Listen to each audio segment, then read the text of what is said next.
Today I'm going to make some sloe gin, one of my favourite tipples come Christmas.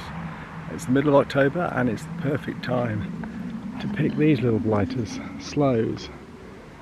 Beautiful little relatives of plum, but sour as hell and bitter too, so they're not great.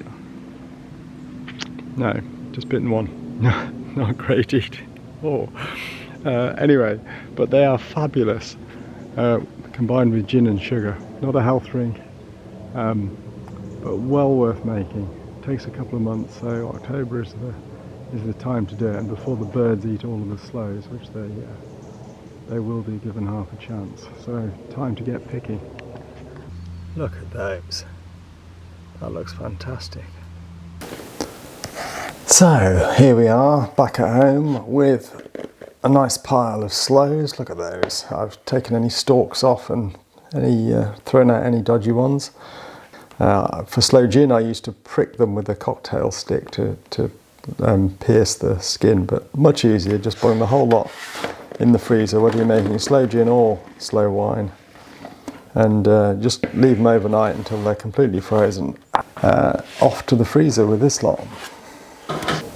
So, welcome back. My sloes are now nicely frozen. They've been in the freezer a couple of days and it's time to make some sloe gin.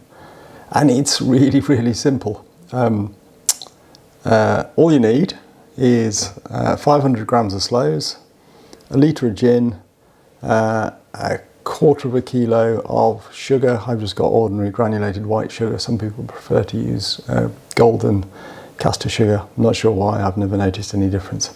So, sugar, gin, sloes, and some kind of container. Needs to be at least a couple of litres capacity. This is a bit on the big side, but it should do.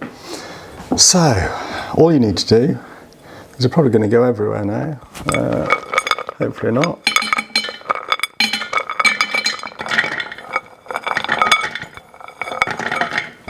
Lovely. So, stick this on the scales now.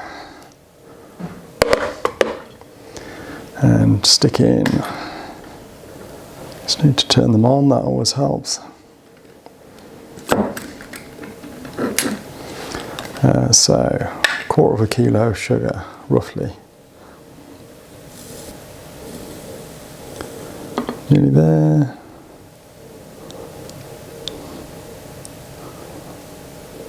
Spot on. Brilliant. Now, I've got to make sure the tap is shut, because that would be embarrassing. Yeah.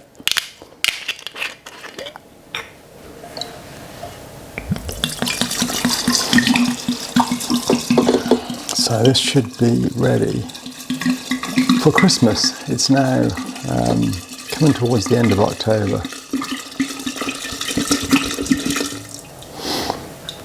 There you go. That is basically a sloe gin.